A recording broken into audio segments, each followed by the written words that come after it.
All right. Welcome to the Grolier Poetry Book Shop.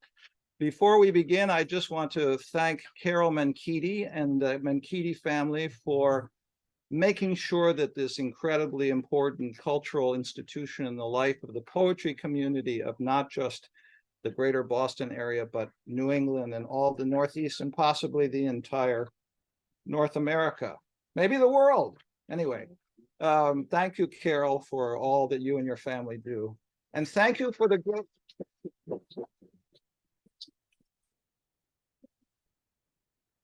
And thank you for the great wisdom of hiring James Fraser, who is just the most astonishing manager of anything I've ever had any contact with.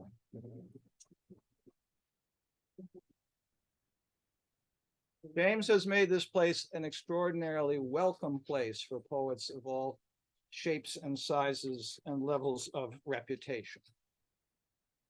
All right, so we have three poets tonight. I'm going to introduce each one of them individually, then they'll come up and read, and then I'll read the subsequent ones. So, but before I do that part of the reading, I just want to say that I don't ordinarily talk about poets' biographies in my introductions, because I think it's the poetry that matters. I don't really care how many awards you've won or how many books you've published. I'm interested in your poetry. But in the case of Dany Joachim and Toni Bee, who are familiar to me, I don't really know U-Meleni's poetry citizenship, but I gather she is a great poetry citizen. But Dany Joachim and Toni Bee are two people who have, through thick and thin, kept poetry alive and open and accessible and democratic. And through Dany's series City Night, which has been going on for what, about 25 years? Yeah, 25 years. And I really encourage you to go to it. He's actually, there's one this Friday night at the cafe that he and his wife Jocelyn run on Oxford Street in Cambridge. And every reading I've ever been there has been just really wonderful. And there's a terrific open mic in which people read in Spanish and French and Portuguese and English and Creole. It's a really terrific venue. Huh? Yes, the food is very good too. And Toni Bee, who was Poet Populist, we actually have three former Poet Populists in the room. Dany, Loga Lucio, Toni Bee. Poet Pop, of course, Cambridge wouldn't have a poet laureate. They'd have a poet populist. But anyway, so Toni Bee, in addition to the work she did with that, has been curating a series called Poets in the Garden. Is it In the Garden? Poets in the Garden, which went all through COVID, continuing to do public work, all of it outside, but promoting both poetry and cultivation, cultivating the soul and the ground. So thank you to you both for all that you do for poetry. Okay, first with Dany Joachim, and please forgive my mediocre French accent. To those poets who would insist heard melodies are sweet, but those unheard are sweeter, Dany Joachim retorts that to not hear, to not regard the notes as they tumble onto the page, that would constitute an inestimable loss. So I'm quoting from one of his poems: not to see how the page fills itself quickly and the ink rushes from the pen, to miss the happy stroke of luck forever, mine would be such a misfortune. But look, here it is, written down. In another poem, joy gives way to realism in our perilous era. Hometown shrinks low and stays, lightless and fearful, much too humble to hope again for better days. Dany Joachim counsels those who would write against the peril. N'oublie surtout pas les petits détails et tout ce qu'elle peut contenir dans ses entrailles. Don't forget the little details and all that it may contain in its entrails. And the list of the details includes things wild and various, things that shudder and scud and salve. La valse des faux. Now, I don't think this translation is right. The waltz of a scythe? But it can also be the waltz of mistakes, right? Faux, F-A-U, is that mistakes? F-A-U-X? F-A-U-X, ça peut être ça, forgive me. And it could also be la valse of the lunatics. The lunatics, okay. But in this context, it's faux, F-A-U-X, right? La valse des faux, see. Okay, yeah. The waltz of a side, un regard sournois, a shifty glance, les excès de la foi, the excesses of faith, a marriage, un mariage, a curettage, un curettage, un déjeté, a throw of the dice. In the shadows of this deliverance, citizen Joachim has accomplished his own counsel. Voila, c'est écrit. But look, here it is written down. Dany Joachim. Thank you.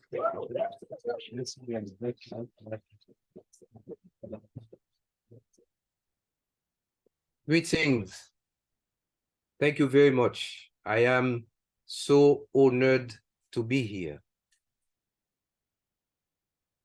What else can I say? You know, I came from a place that has given me everything. That's Haiti. Haiti had given me home wherever I go. Look at here. Thank you. This is home. I travel with poetry, and poetry, I have a family. Wherever I go, look at you, all of you. Thank you. Thanks for being here. But tonight, I've decided to do something special. I made a compilation of treats to myself, and that I will share with you. But also tonight's special is special because in my treat, I will be thinking of the land that could be La République d'Haïti or the island, Saint-Domingue, were divided in two countries. I will think specially of that place that is surrounded by the same ocean, where the same stars illuminate the place at night.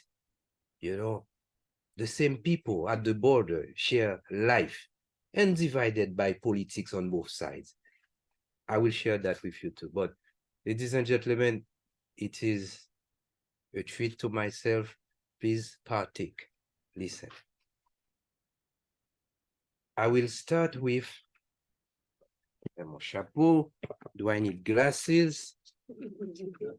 Maybe yes. I have written a few poems about poetry itself, and I will share them with you. They are, yes, this is it. I'll start with the poem. For the last poem, I want someone to take my hand, invite me on stage, and above all, without any applause.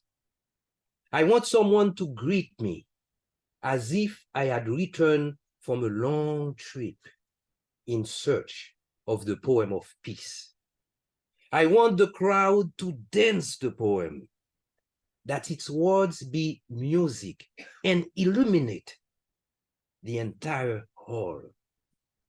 That the poem itself may join the dance like a circle game in which everyone's feet intermingle and leap madly until the words glitter with joy and goodwill. Then I will shut my eyes to find my deepest self, vanish into the atmosphere, and become the memory of the poem.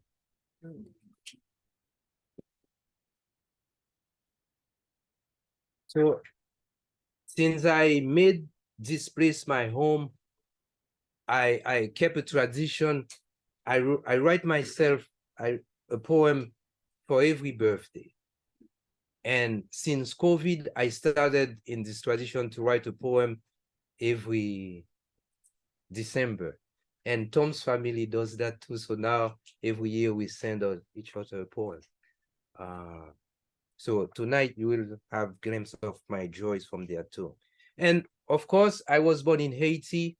Creole is my language, my native language, the Haitian Creole. Some call it Creole, others call me the Haitian Creole. No pasa nada. The language is my language, it is mine. Call it whatever you want. I speak it, I write it, and I read to you in it too tonight. So what I write can be in any language. I follow the feelings, and then I translate as much as I can. Okay. This poem I just read to you was a translation. I wrote it in French. Le poème. Pour le dernier poème, je veux qu'on me prenne par la main, mais vite sur scène, et surtout sans aucun applaudissement. Je veux qu'on m'accueille comme si je revenais d'un long voyage pour quérir le poème de la paix. Que la foule danse le poème, que ces mots soient musique et illuminent toute la salle. Que le poème rentre aussi dans la danse comme dans un jeu de ronde où les pieds s'entremêlent et sautillent à la folie pendant que les mots pétillent, joie et bonheur. Ainsi, je fermerai les yeux pour m'installer au plus profond de moi, me perdre dans l'atmosphère et devenir mémoire du poème.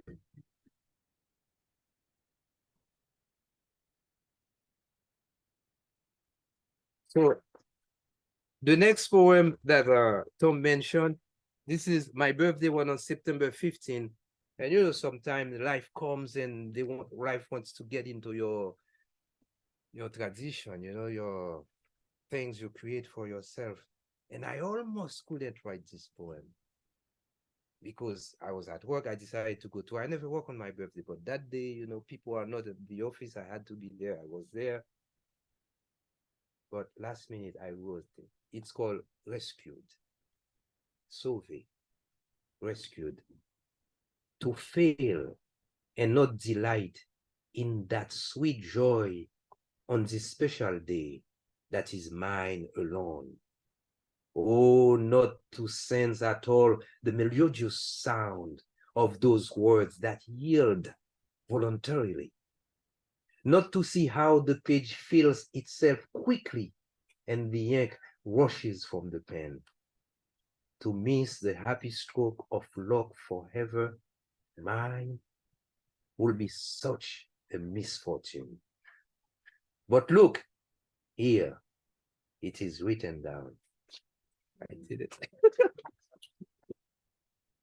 As I told you, I have this particular relationship with poetry.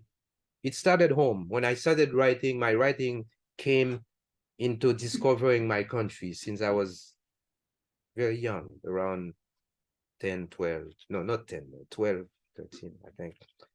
But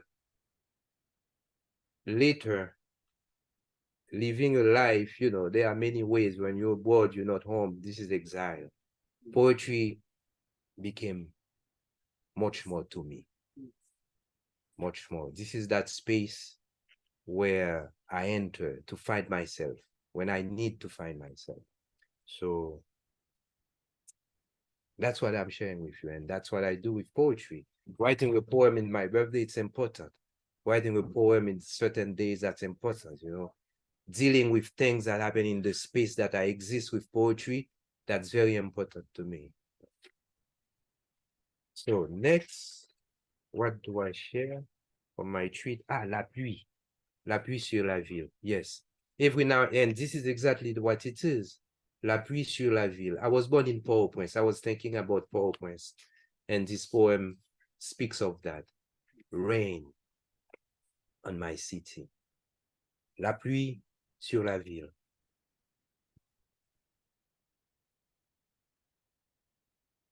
De la fenêtre, je regarde se fondre les gouttes de pluie sur les feuilles des amandiers. Le soleil était déjà disparu sous le grand tapis épais de nuages lourds dans l'horizon. Au loin, on peut entendre dans un mugissement continu le tonnerre gronder dans le ciel. Ma ville, tout accroupie, se noie dans l'espérance, à l'attente des jours meilleurs. Elle pleure en silence ses infortunes, ses fils assassins aussi. Et la mer tranquille accueille toutes les gouttes et les feuilles et les angoisses. And in English, it goes like that. Raining on my town, raining on my town. Through the window, I can see how raindrops gutter as they run down leaves of every almond tree.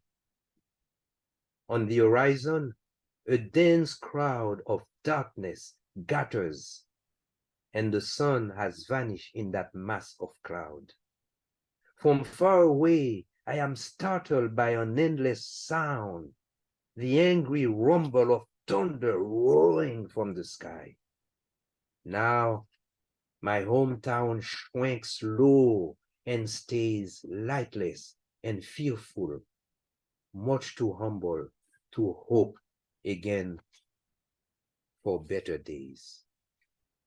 She weeps in silence at those whose long misfortunes have no hand, whose children die or learn to kill.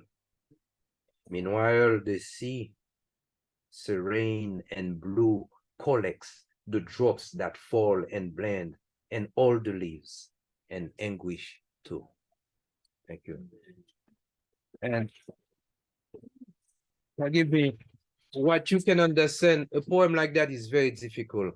Of course, right now you're hearing about my country, Port-au-Prince, my city where I was born, you're hearing about gang, as if Haiti is only has gang about it, as if gang never exists in any other parts of the world. But we find ways to protect ourselves when we live abroad against such news in certain ways, as much as we remain connected with folks, with family beyond. But this particular poem I shared with you was how poetry had saved me from a moment of despair, you know, the rain, the crowd, is you know, the guns, the machine guns, the shooting. Haiti has sugar cane, you know, coconuts. We have coffee. We don't produce guns. We don't. But our children are killing with guns. But let's read poetry.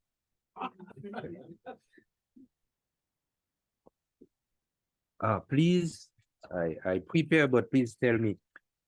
Oh, in another note, I did mention the whole island together. You see what folks do not understand. Haiti and the Dominican Republic, regardless of what you hear, regardless of what's happening. But some of us, we are one, united. I have a friend, a dear friend from the other side of the border. And I'll write my poetry in any language that I write them, and then I'll share. I have a group of friends, I'll send that to them in my fancy, regardless of punctuation or whatever mistakes. And every now and then, I'll receive a translation, either Spanish or English, or if I write it in French or from English. And that's a beautiful thing. That's sharing, that's life. And that's the life of the island between artists. So there is hope. Because of that, I'm gonna read you a poem that is called De l'autre côté du bonheur. And I'll read it in both languages. If it is time, you catch me out of here. Oh, the poem d'anniversaire, my country. And I have to say, many of you here have poetry relationship with you in the room, one way or the other, even if you write fictions, you know? Even if you write fictions, we have poetry connection here in this room. So thank you. Thank you for being here. And de l'autre côté du bonheur, on the other side of happiness.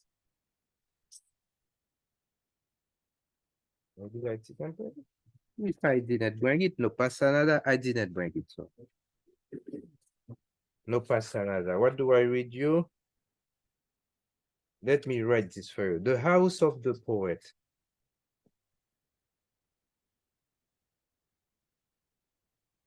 The house of the poet. In my house of poet, I write flowers. I write the moon, the smile of tears, the revolt of hope. I got drunk in the music of words. In my house of poet, I reinvent my city of exile. I wander its avenues, which moon after moon absorb the past. My past, actually. I think I wrote this in English. At one point, you don't remember anymore. And this one, last poem. And of course, you can send, this is one of the poems that rescued me. Last poem. My last poem will not stop the war. I saw the day taking its rifle and put on the mask of horror. The night had already set traps everywhere. My city, still in mourning, weeps for the future victims. Once more, blood will flow. Y ahora, poema del mediodía. Roto entre estas palabras que me mecen. El estruendo de su silencio zumba en mi cabeza. Está oscuro, está oscuro. La luna acabando de cuarto. Qué miedo me dan estas olas que gritan mis nombres. Tenemos tan poco tiempo para la felicidad en el presente. On a peu de temps pour le bonheur au présent. Very good time. Very good time. Not much time, not enough time for happiness in the present. Okay. As I was reading you this, there's a poem in my head. Okay, how much time, how much minutes? 1, 2, 3 minutes? You started at 7:12, it's now 7:32. Okay. One more. One more. Okay. And this one more is for the folks, all the folks back home. This is for Magali Maslin and everyone else who know him. This is for Ren, La Sirène. This is for everyone back home that I shared poetry with. Check this out. Afternoon. It is in the afternoon that I feel sad. When the sun sets too early and the moon and the stars drag to arrive. My thoughts become a storm too heavy to flow. All I can do is to lay low until tomorrow arrives. C'est les après-midi tristes. C'est les après-midi tristes. Le soleil là le couché trop vite. Et puis tout, la ligne avec étoiles yo misé pour paraître. Réflexion me tourne yon tempête qui pas kablaï. Tout ça m'ka fait, c'est mourir pour le moins. Jouk de me lever. Tout ça m'ka fait, c'est mourir pour le moins. Jouk de me lever. Thank you very much, ladies and gentlemen. Thank you.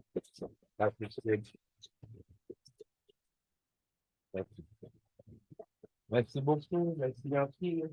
Thank you. Thank you. That's my first language, boy. I write in it. That's the language I speak better than anything else and write better than anything. All right, well, that wonderful reading can only be complemented by your buying books by Dany Joachim. This is Crossroads, Chimenkwaze. Chimenkwaze. Crossroads. Poems by Dany, a bilingual edition in Haitian Creole. I also want to just say about gangs that in Haiti, they may be struggling for turf, but in the United States, on Wall Street, in Congress, and in the White House, they're already in control. All right. We're having a changing of the guard here. Why don't we wait for people to settle down?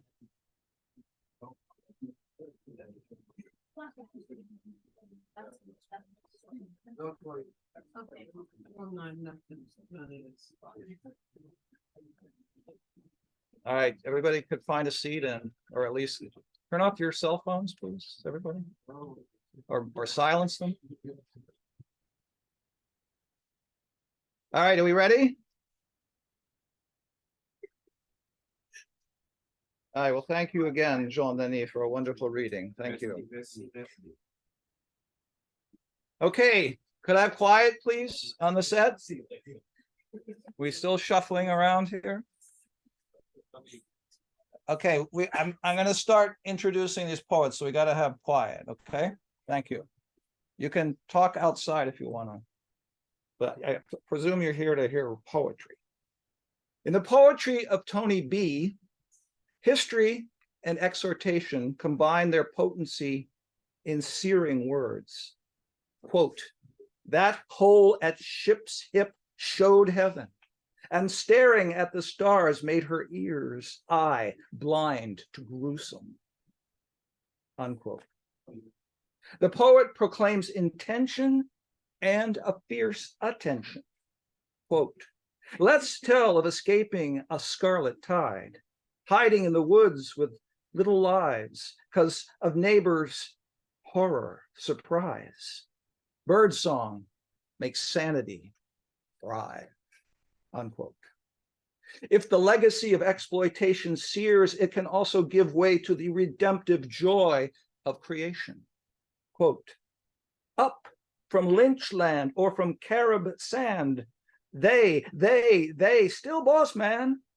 Tenement tight, frozen nights, claclang, clacling, rings, pipes, soundtrack to an Afro-Latin inner sight. Cruising through, alto Celia, azucar flight, rhythms, bass unite, conga gets right. Bailamos, let's dance. Unquote. Humor and insistence form another mighty fusion. Quote, and she who uttered a me too first aloud, to the republic upon which hot combs stand, let them know that auntie's hot combs did make the path a bit straighter. Chat of ebony ballets granted to Jameson never to be left ailing. Let's tell how Black creative beginnings, though stamped upon, still paint. Poet, we sing. Toni Bee. I don't know how this what is gonna happen.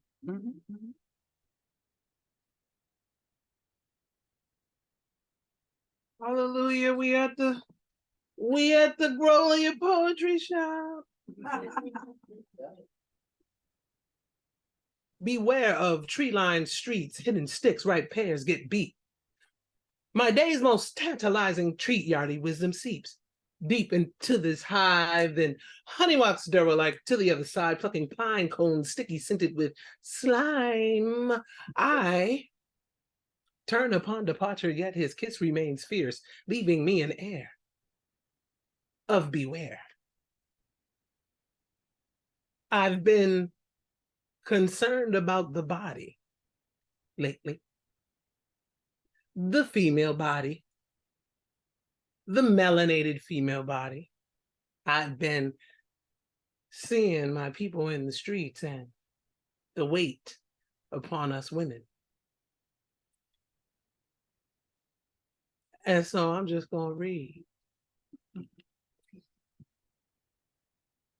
I went to Renaissance House. I got the chance to go to Renaissance House, a writing retreat, my first, and I came back all messed up. My husband, oh, husband, thank you. And so I came back all weird. And I returned and we go out to eat, planned it with my sister before I left. We all are so busy, so precious, are our lives. So up tummy still gurgles from board of meat. Dessert, First thing we had was fudgy, sweet. Lit a candle they did, 'cause she 49, a birthday when transformation week she had, writing herself bare, clad. Arose afar the sea did call, on island fearlessness did fall. All she hopes to write is want and will. Women's night, open, giggle, thrill. Done with eat, drank, now brain untamed. Girly me, we all exclaim, ice and flame, gals will remain. Witchy bitchy, we exclaim, ice and flame, gals will remain. Witchy bitchy, we exclaim.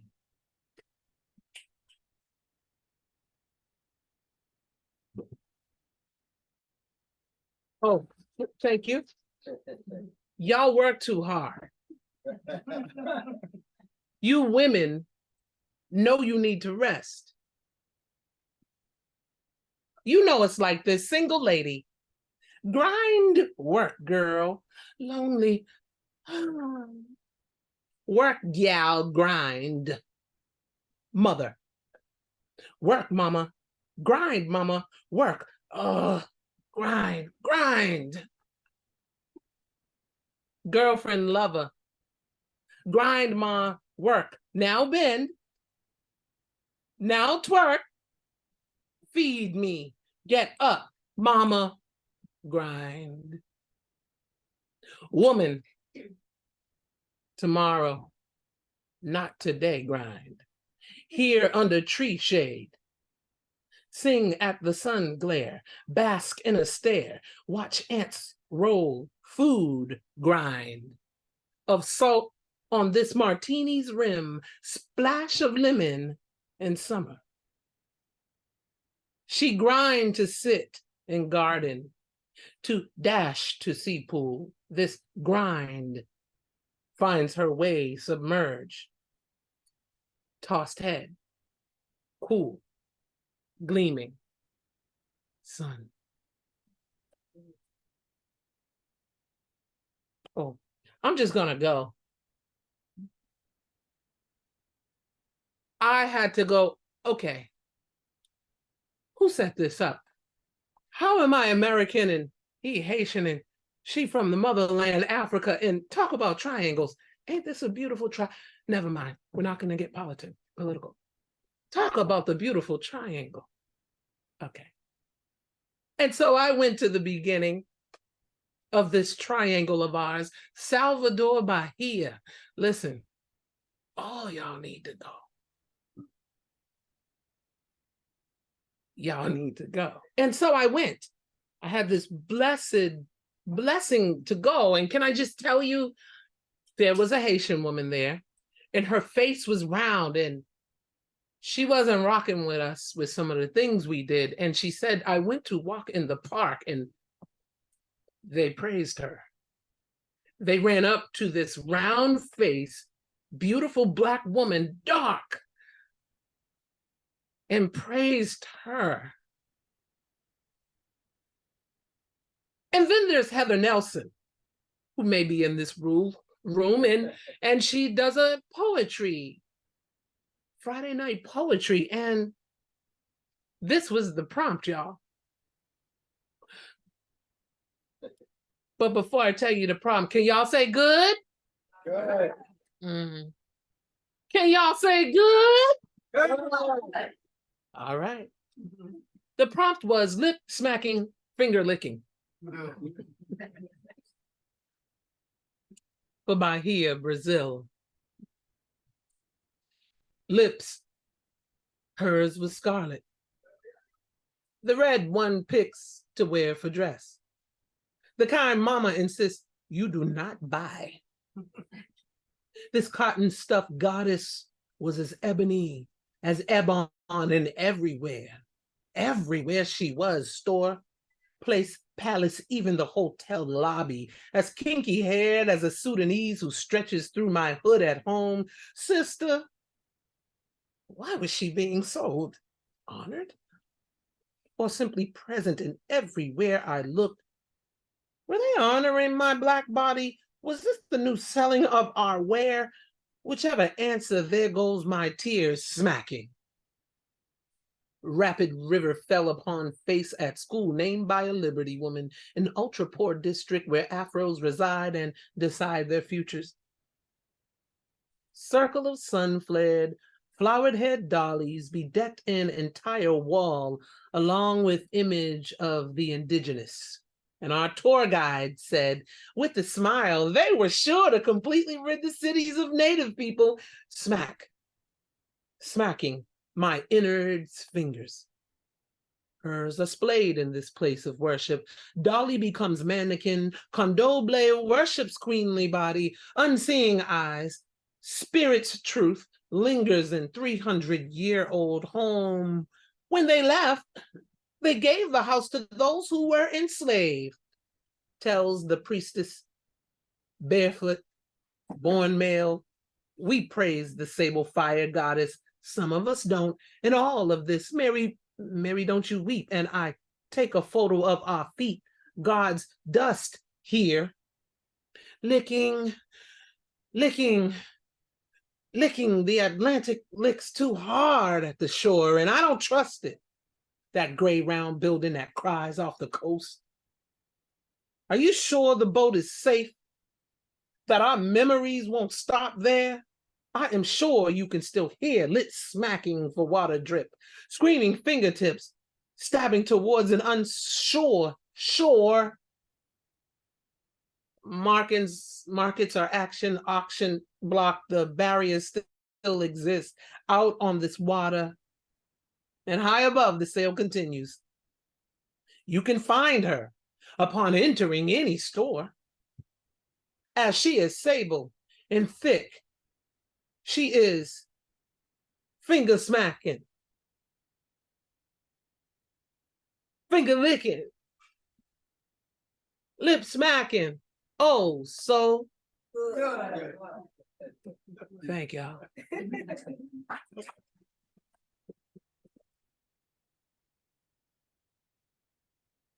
I'm thinking about the body. I don't really even think I should read this poem. Oh, go ahead. Read it. You're trying to get me in trouble, Daniel. We love trouble. I gotta read this poem because I must. And let it land in the middle. So I lost my mother when I was 14, and so I really started to live when I was age 43, 49 now. And I had this prompt from this poem. And I thought, what would my mother tell me to do? When I'm in your 30s and your 40s and you're so angst, what would your mother tell you to do? Okay, you Bostonians. When I was a European chick, a friend suggested I escape to the hills. Instead, I partied with Eartha May, who searched for beehives. We drank honey all day, satiating our tongue, amber waterfall.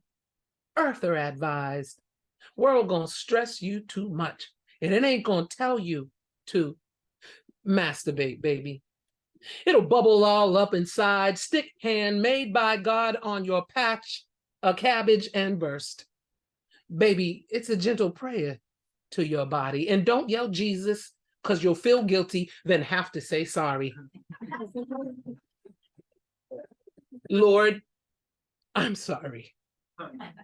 A European chick I was when my buddy said, run to the hills. Instead, I shook my booty with Eartha May, and we traveled with little money for 3 days in mask. We dug pins out our bras in 2 seconds. Under willows weeping, we wrote poems. Smoke trees and read Too Bad, Eartha May, somewhere ahead. If she was on this plane, I think she would say, ever feel like you gonna pop? Bang somebody's head and bop? Baby girl, just masturbate, baby. It's not advice I would give any young person. But I just went to the left with that. Okay, I don't know when I'm supposed to stop, so somebody does a little wrap up finger thing. Remember, it's about the body, right? This here body should eat double chocolate donuts when its bulk is sleepy, or rather wait on the peanut butter cocoa cookie. It wants this body. Is a berry batch. Batch juice better than chocolate. Body, this body is fluffy pillow. Needing crunches, this body thrills. On this slim paper. Slim paper, make my body slimmer. Do I care if my body swings? Do that speak to my pride? In other countries, they'd say I was rich. Praise body for its excess, its fertileness. In this land, just bulk. Yell. Body, move quicker. Put fork down faster. Stop, eat cheese, leave chocolate alone forever, unless it's the antioxidant kind. Dear body, you pretty amazing body, don't fuss. Stop wanting so very much more. Body wonders what to do next. First, no eat nasty donuts tomorrow or the 30th. Yawn, crunch, take stairs, love. Make it stretch you. Body fly, your body flies. That body is fly. P-H-A-T, fat. Body be fly. Speaking of loving, love will heal you if you let it. Love will set you free. So when I was an older gal, I went on my first vacation with my boyfriend, who's now my husband. I had a conversation while he was asleep. Convo with the sun for Dexter Roberts. Son, where are you? Told lover you coming. Black has subsided and the hint of your rise arise. Where you linger? Illumes slow motions forth a powdery rose gold hint of sparkly elements unbound by she. Son, her. Son, you guy or gal, femme or butch, top or bottom, cause you heat all asses, yet hide from me now. What's your name? Your mama call you what? Got your own language? Your spittle mustard colored, cause girl, you bid seed birth. Grow aller. Can I nick your name to that? You so massive, we've reduced you, cause some night to exhaust you, force your yap shut. But oh son, indigo be 14-hour blanket, it be your rest before making us all come again and again, and a constant 12 hours blaze, day-long gasm. Imagine.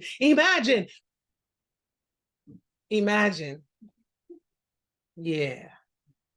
I. Son, Ra, short burst of a word for your glare, named after boy. You do know they called him after you, or verse the vice, our savior, the one who asked his dad to anchor the earth, then kid ended up saving it. Is that where watch what you ask for comes from? Coming, son. Brother, come on, child. Where you is, girl? It's 5:52. You late. I'm eager for your eyes. I can't wait. We be in Quabbin land, mountains supposed to show your pretty gleam at half past pink dusk sky. Sky, you getting in my, move your cock out the way. Sky, hey, Sky, what's your agenda? This is my last one. I'm concerned about you women. You younglings in this room, get your rest. Say no, be lazy. There are things to do. Think. And so this is for a friend who just does too much and they need more time. So this is deep time. Woman, taking on the bunch. Burden ourselves with bananas. Just stop. Yellow's too ripe. Do you? Don't complain about the weight. Drop that heaviness. Complain, come stains. Drop that metal and come again, and again. Forge your own glisten. Don't give me one excuse why you can't. Guilty stays a much needed gush. Stop. Do you?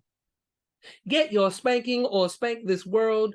Let her silk rag blindfold you. Spy his tower sway as he eiffels your ridges away. Beg a sphinx to sand surge the edge out of you. Made this world we did. Woman, this green-haired damsel, we have sown, we have owned this puta. Who we owe? It owe us, you owe you. Joy. Rest, queen, rest. Allow the heavy in only when you wanna. Make banana okra soup when you wanna. Don't wait. There's still red clay begging for you to make a cup of it. This was for Phyllis Wheatley Peters. It's been 250 years, and this is her year. There you go, Miss Phyllis. Thank you so much.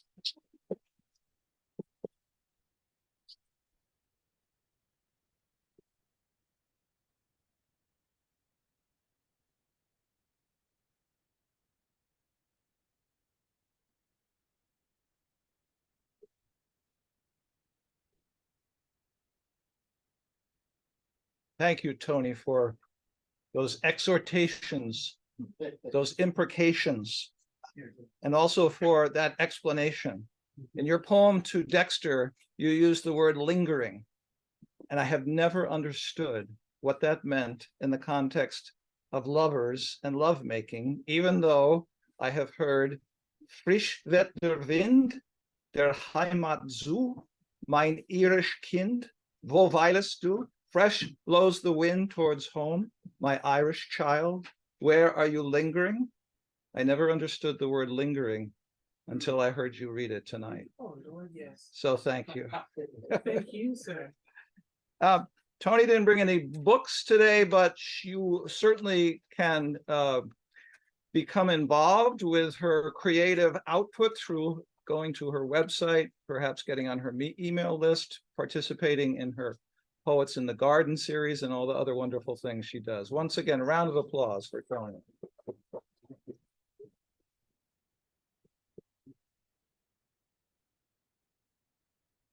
All right.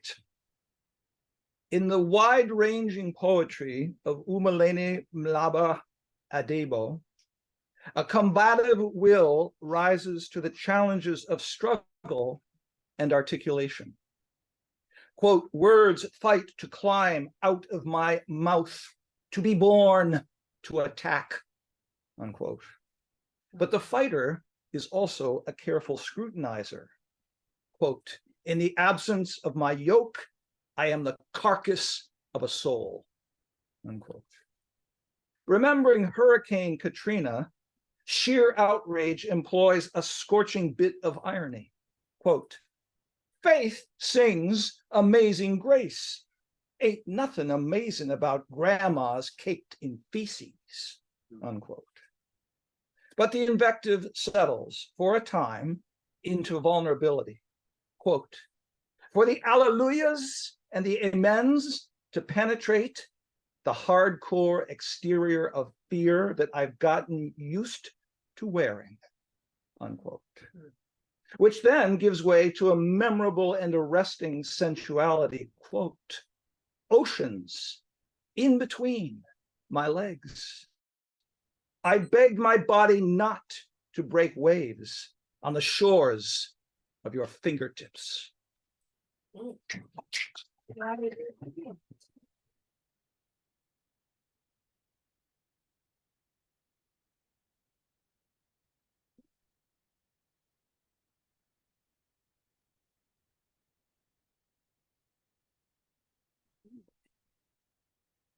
Space.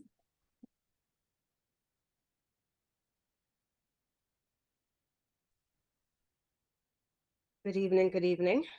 It's a pleasure and a privilege to be here. I want to thank the Menkiti family for inviting me and us to read.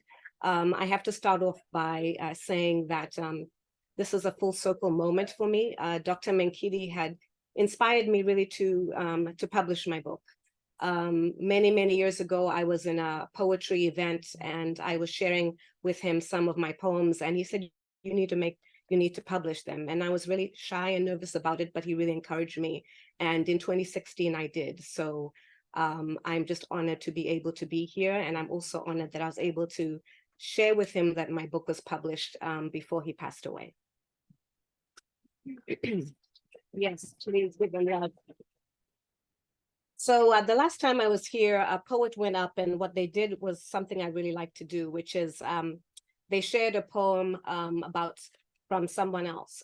So I want to kick off my little set with that. I think it's a really great tradition. And in that vein, I want to share, I guess, an award that I've received recently. And I'd say the greatest award I've received thus far is Mother to my son, YWCA Adebo. He is 12 years old, and I will be kicking off my set with poems that he wrote in this collection, Right on the Dot, which is a Dorchester writing platform and a volume. So this is from the 2021 book, and these poems are Leaves and the Questions. He wrote it when he was 10. Leaves stroll in the air, fall to the ground, swirl like little butterflies, fly like it's their last day, walk on their small tippy toes, and see birds in the air flying around them. The questions. Where is God? I want to see him. God is in the sky, in the wind, everywhere, Mom says. But how can God see me? God does, Mom says. But Mom, I want to see his eyes.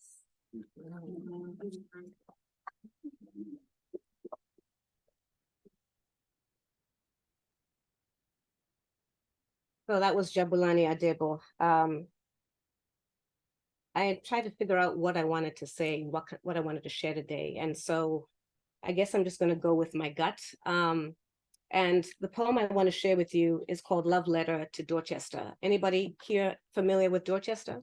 Any Dorchester folks? Okay.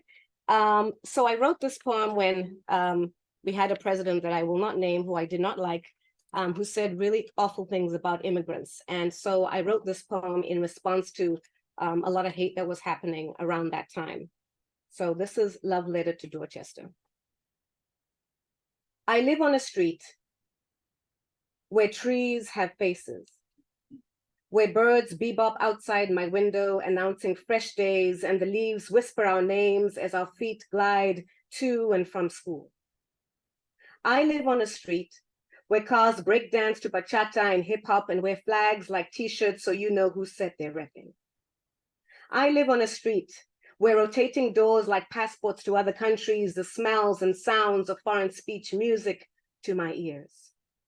I live on a street where our son has street uncles on Fridays playing checkers by Ashmont Station, dropping knowledge about life and good manners.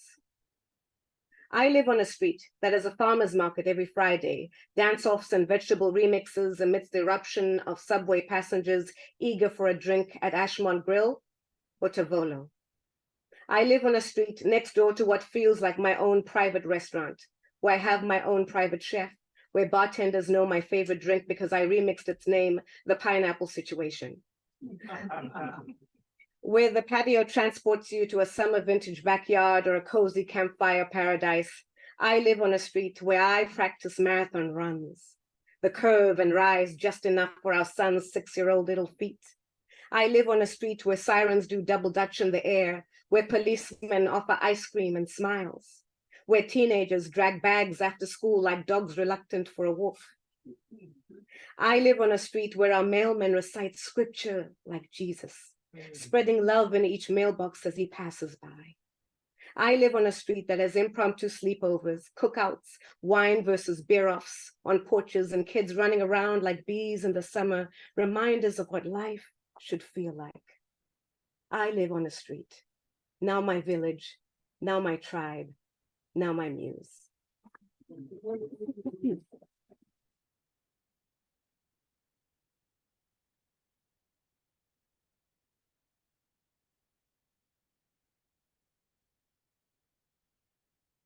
So I think one of the things I think about that piece is that Ashman Grill has since died, which is very sad.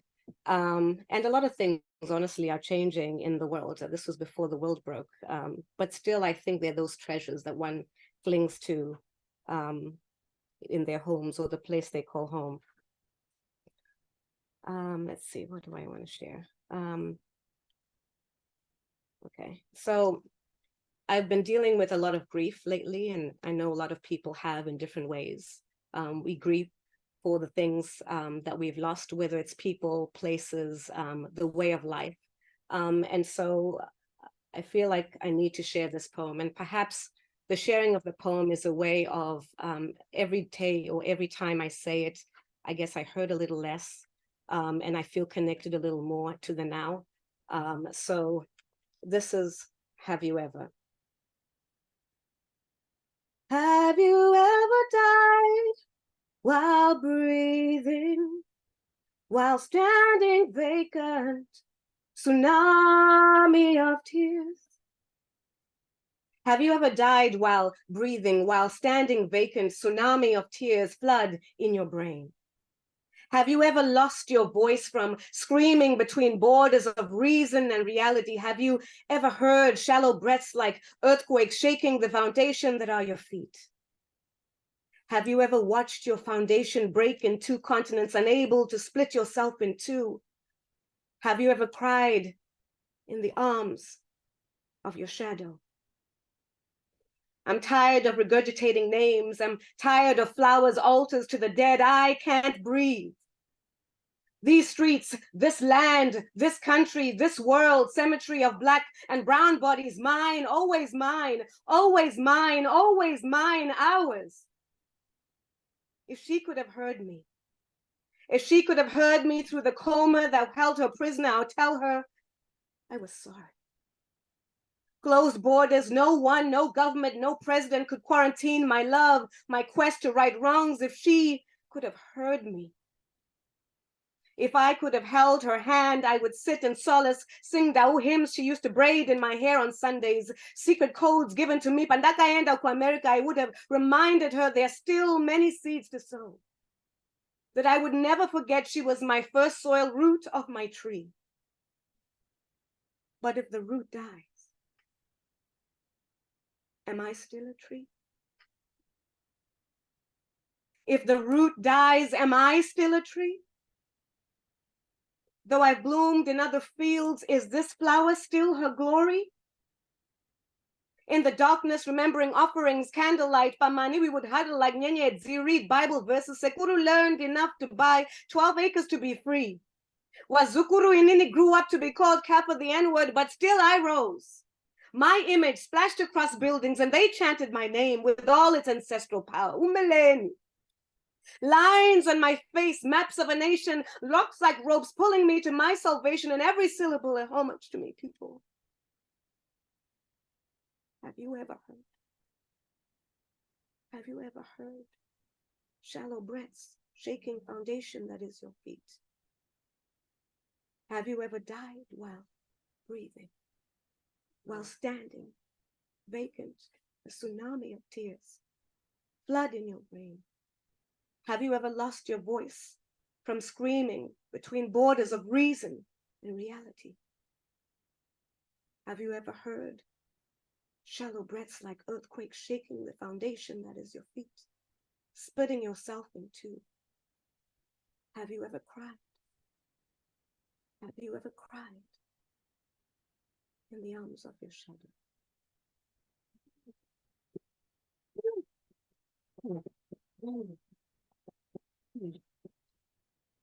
Thank you. So these last two poems I'm going to share are, I guess, what can I say? Lately, I've been feeling that women's lives are always erased. Their contributions in the families, in communities have been erased, and I'm sick of it, quite frankly. I'm sick of the messages that tell us that we have to be something that we'd rather not. And so I'm going to be reading, I guess, an excerpt of a really long piece that I wrote called Paradox. I'm just going to read two scenes from it. And maybe I won't say too much more about it. Okay. I never really knew my parents when they were together.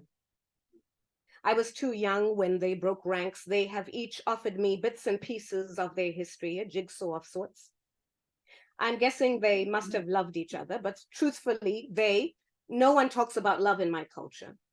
Perhaps love is a Western construct, and for us, good Africans, we have something much deeper, unnamed, necessary tolerance. So the tribe can grow and heir can be born, but I wasn't an heir. Told often by aunties I wasn't sure were related to me, I should eat my books, swallow my pride, make sure to eat because no one marries a skinny girl. Taught to cook sadza in the fire in the thatched hut in Mbuya's house, hated the sting of soot in my eyes or how my cousins had a firmer grip on the wooden stick when cooking. Make love without touching, mother without giving birth, feed a nation without dirtying your hands. You got to keep supple for a man to choose you. God only loves clean women. Wash out village ideas in the river. Oil skin daily, wash your hair with herbs, be sweet like mangoes, speak and be silent on your knees. Be intelligent, but not too brilliant to block out a man's sun rays. I didn't listen. I insisted on living loudly, came back to America when I grew up, found my own earth, my own voice, chose for myself in whose arms I would crumble and still be queen. His hands balm, fighting demons that circle our feet, strong like Oluma rock. He carries Yoruba warrior blood in his veins, skin soiled by different suns. And even though it's been 96,360 hours that we've been together, I still smile. And I say yes 1,000,000 times when he asks me in the morning.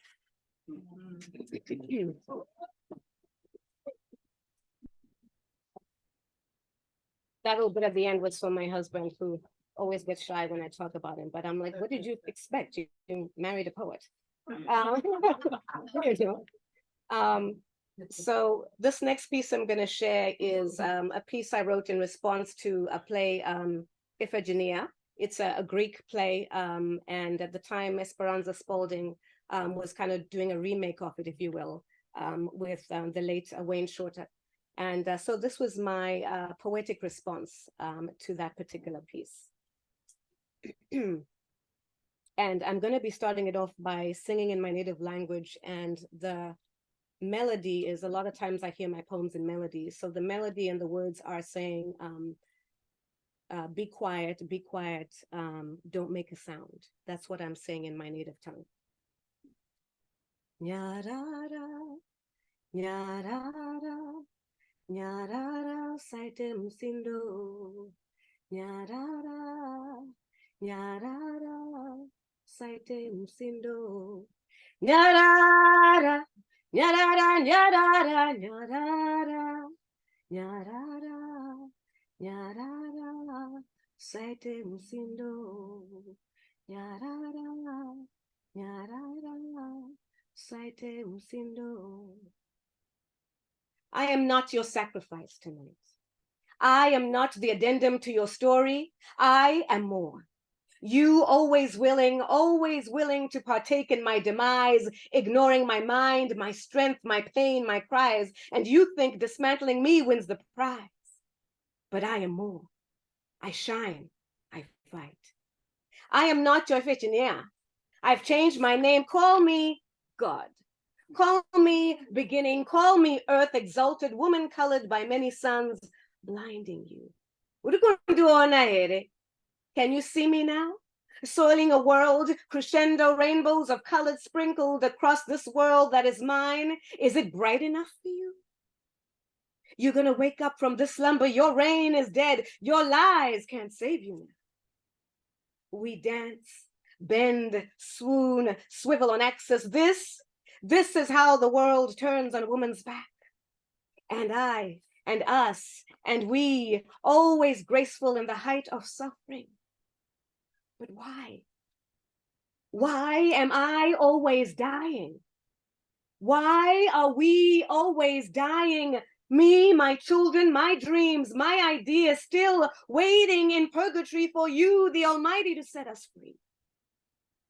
You only exist because you come through our wombs. We, mothers of nations, cities, towns, and streets, worlds created in between our thighs. You are just an approximation of our greatness. I'm not soft. I'm not soft like dear, timid, and white, pure and clean. My only duty to prance and delight, and when boredom comes, end up sacrifice flesh and bone to fill empty stomachs, make space for those of you who subjugate while you dance and feast on our graves.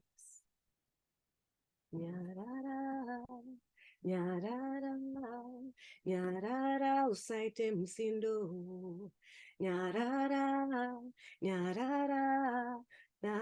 Usaite msindo. Nyarara, nyarara, nyarara, nyarara, nyarara, nyarara, nyarara, usaite msindo. When women roar, when the day calls, we'll become more than a question. We become the final word. Center with sound, say on sisters, speak truths, hallowed and profound. The earth will tremble, gurgle, and rupture, tsunami of emotion, birthing freedoms. We become ghost, shadow, shell, cackle, and curse this fantasy, flooding like blood in your veins when women roar. When women roar, we birth the unknown, cacophonies of sound, powerful enough to break the chains, and we mimic and vibrate from within and without. Take time to breathe. We make them shake and quake in their boots. I'm not your sacrifice tonight. I am not the addendum to your story. Call me God. Call me earth exalted, woman colored by many suns. I'm blinding you. Can you see me now? Can you see me now? Your reign is dead. Your lies can't save you now. Your lies can't save you now.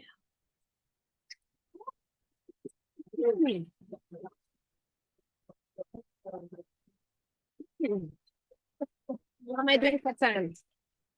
Maybe one more? You started at 8 o'clock. Okay. It's now 8:18. Okay, cool. I'm going to do one more. I'm going to end with love. Can I do that? All right.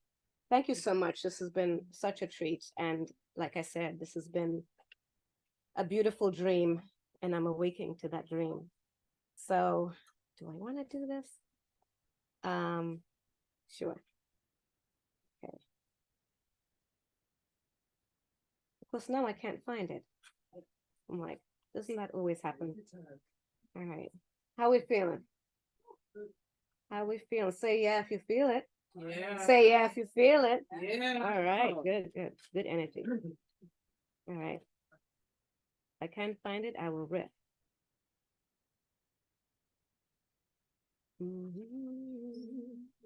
I love that you guys have the melody now.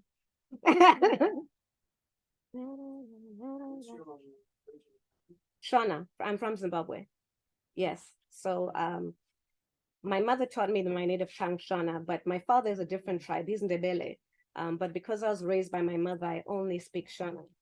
And my mom would probably say I don't speak it very well, but you know, remix. So I'm going to end with this. This is called The Blessing. This is in my collection, Soul Psalms. I'd have to say it's one of my favorite poems. I'm curious, I'm gonna ask you at the end what you think it's about. The blessing. My heart is full being able to see you grow and evolve. I was there when you were learning to dream.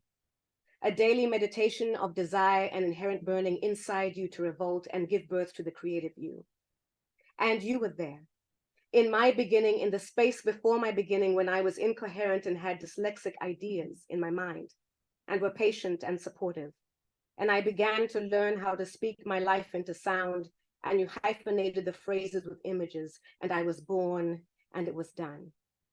Our lives became splintered but not broken, friendship real, love was honest, but preparation for the more later. And I thank you for that. For through the broken pieces, I glued a more interesting landscape and found my king. You did that for me. And I'll always believe in rainbows, the way I believe in you. Thank you very much. Thank you so much.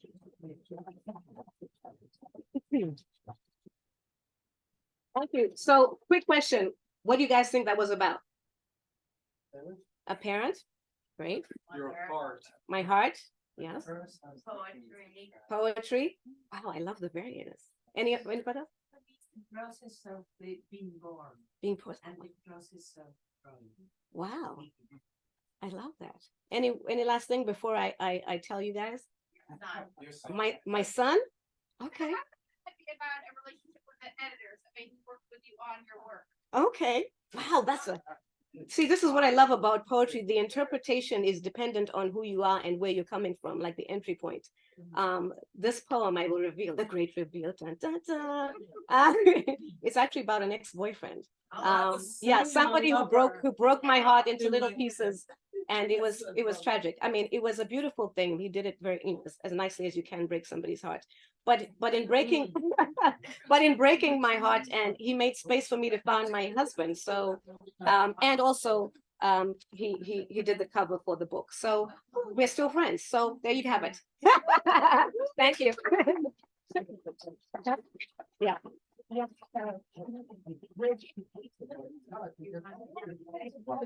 All right, don't start. Sit down, sit down, please. Don't get up yet, please. It's not over till it's over. All right, first of all, I want to thank you for allowing us to take a leaf from your poetry, to bring in the sheaves from your poetry, to plumb the grief of your poetry, and to be saturated in the relief of your poetry. Thank you very much. All right, so there's a reason why this happens in a bookstore, and that's because a bookstore sells books. And these poets just gave you a tremendous gift, which is the gift of their reading. But that reading comes from long, hard work in putting poems together. So the very least you could do is buy one of their books, or if they're not selling books, come up and talk to them and ask them, about how to get in touch with them. And if you run out of books to buy from these poets, there's lots of other books to buy. This bookstore is here for a reason. So you shouldn't come in and out without ever coming in and out without buying a book. I mean it, really. James should be so overwhelmed that he has to call in assistance at the end of this. All right, James, do you want to talk about the upcoming readings? I just want to say, let's give the poets another round of applause.